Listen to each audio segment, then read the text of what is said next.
write this. Okay, you guys, I forgot to record it, and we have a few people gone. All right, so let X be the number of on-time arrivals in 8 trips.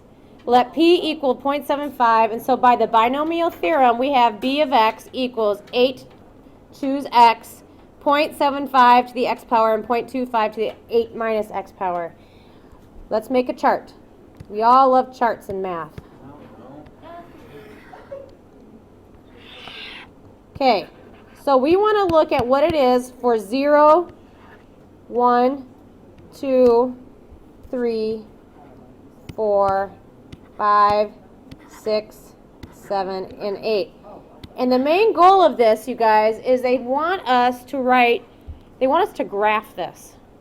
Okay, we're going to graph this binomial.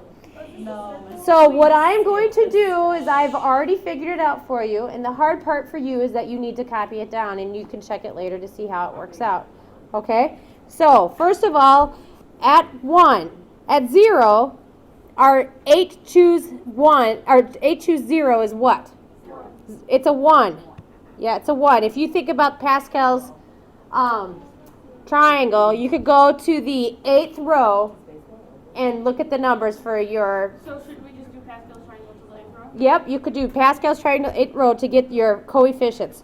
So then that's going to be times 0.75 to the 0 power, and then 0.25 to the 8th power. Okay, so that ends up being 0.000015. The second one is going to be 8 times 0.75 to the what power? What's the X value? 1. And then it'll be 0.25 to the 7th. All right, good. So that's going to be 0.000366. Okay, for the second one, if we put 8 choose 2, you're going to get a value of 28. Okay, so it times 0.75 to the second, 0.25 to the 6th. Good. And that's going to be 0.003845.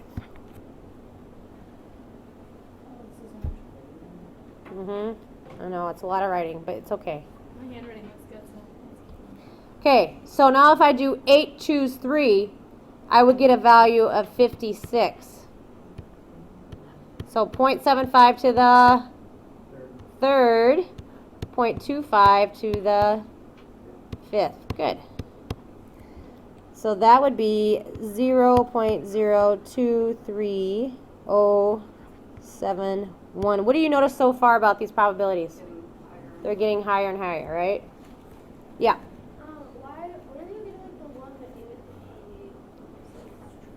Oh, these? Yeah. Those are the values of C. This one's C. This one's 8C0. That's what one is. And the second one is 8C1, 8C2, and so on. Okay? That's what these values are right here. Okay, the next one is going to be 70. So 0.75 to the 4th, 0.25 to the 4th. You end up getting 0.086517.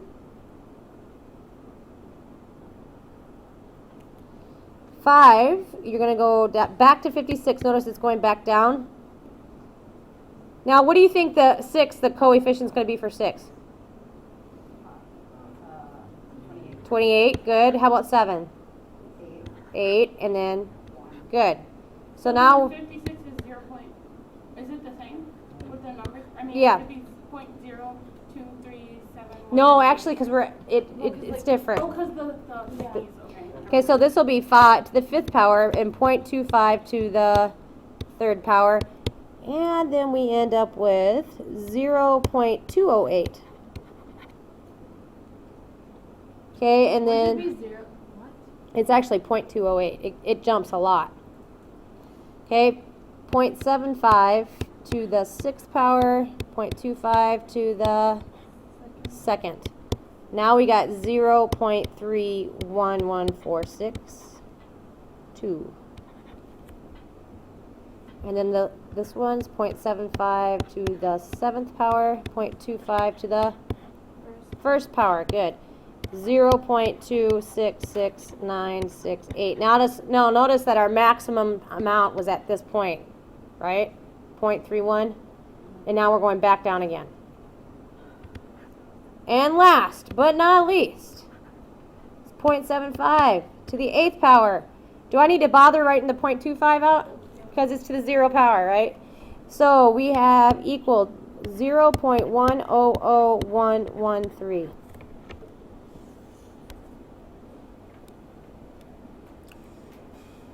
Okay, so in your homework today, they will tell you to graph this. You find all your little variables, and I'm going to graph a really rough sketch of it over here.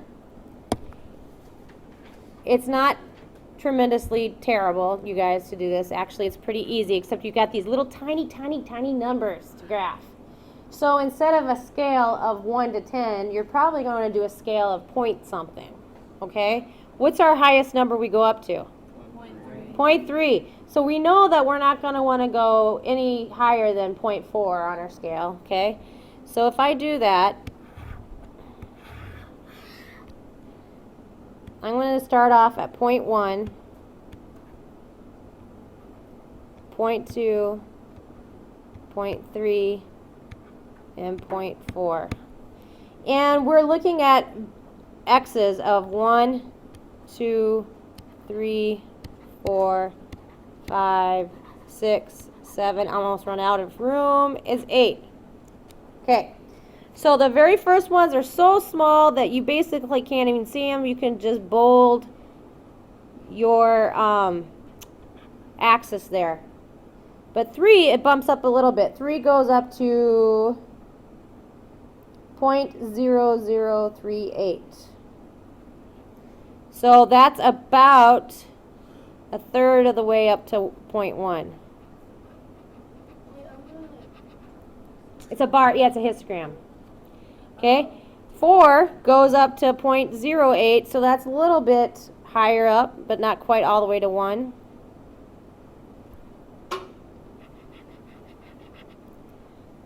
5 goes up to 0.2. Now that's a big jump. This is our graph. And I'm basing it on this chart that we made over here. Okay? 6 goes up to 0.31. So that's another pretty big jump.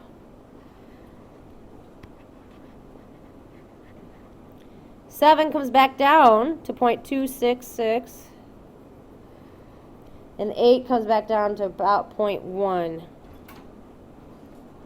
So there's our histogram.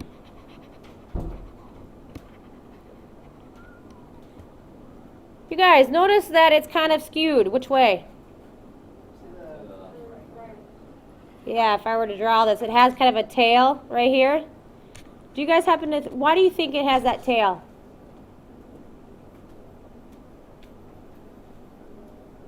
Because it starts dropping down again.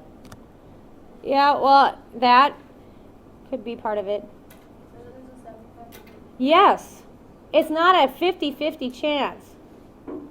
Okay? The reason it's skewed is because we're looking at a 0.75 probability. Anything over 50% or under 50% is going to skew the graph, and we're going to talk about that in the next section more. Okay? All right. So now let's, actually on the next page, let's look at that right here. We see the graph. You want to, oh, go back. Right there. Yep.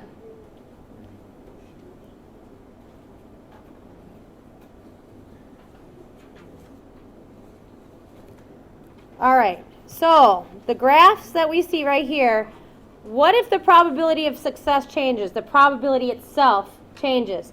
V right here happens, or this is graph number 5, not V, it's Roman numeral. happens to be the exact same graph that we just graphed. Okay? It's just in a little bit different scale than ours. Notice it's skewed a little bit here. Okay? Now, if I had a graph that is closer to 0.5, notice what happens to it.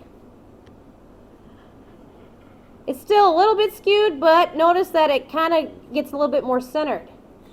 It shifts. Now I'm going the other direction. If it's smaller than 0.5, notice which way it skews. Yeah.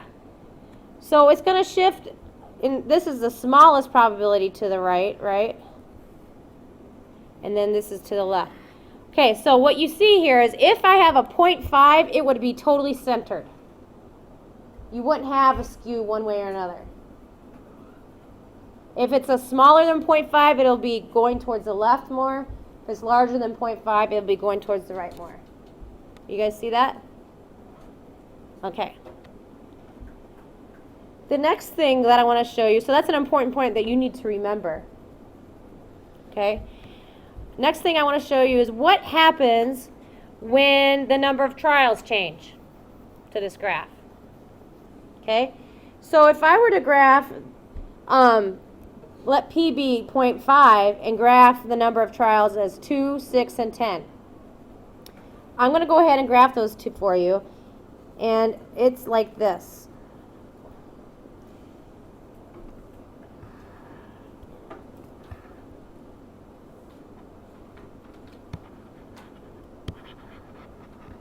So that's in 2 trials. Remember that I'm using the formula because I'm doing 2 trials. It'll be 2 choose x of 0.5 to the x times 0.5 to the n to the 2 minus x for that first one. And I would do the same thing that we did on page 1 to find my 3 bars.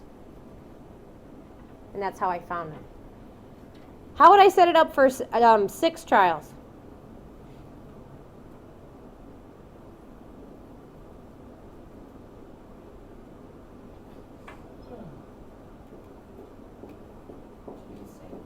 Do the same thing, so it's going to be what? We had 2 trials in this one. This one's going to have 6 choose x, right? And you're going to have 0.5 to the x and 0.5 to the 6 minus x. Now notice this is our probability of not succeeding. It's 1 minus 0.5. It happens to be the same number. Okay? So how would I set this one up? If it's 10 trials. Oh, the 5 would be the middle one, so it would literally just be like. Yeah, yeah. So on each of these, look at what happens. Well, let me first tell you this. 10 choose x, 0.5 to the x, and 0.5 to the 10 minus x. If you were to set up your chart just like we did on the first problem, that's what you would do.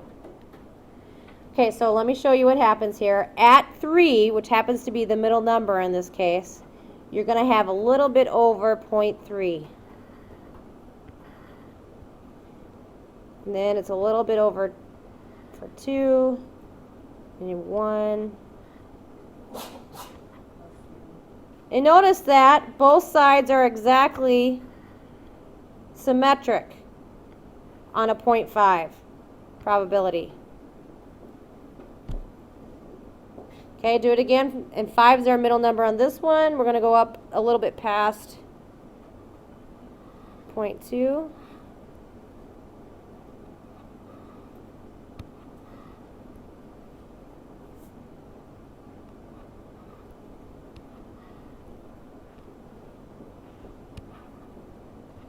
What do you guys notice? It's symmetrical. Pardon me? It doesn't favor either side. Good. And that's because of why? Because the probability is at 0.5, right? It's right in the middle. What else did you notice? What happens as you get more trials? Yeah, the maximum probability drops, right? As trials increase. What else do you notice about the graph?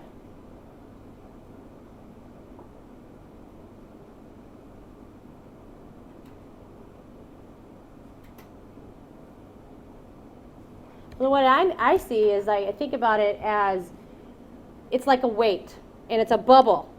So the weight on the bubble on here, because it's so light, it's 2, it doesn't push it down very much. But as the weight gets heavier, what happens to the bubble?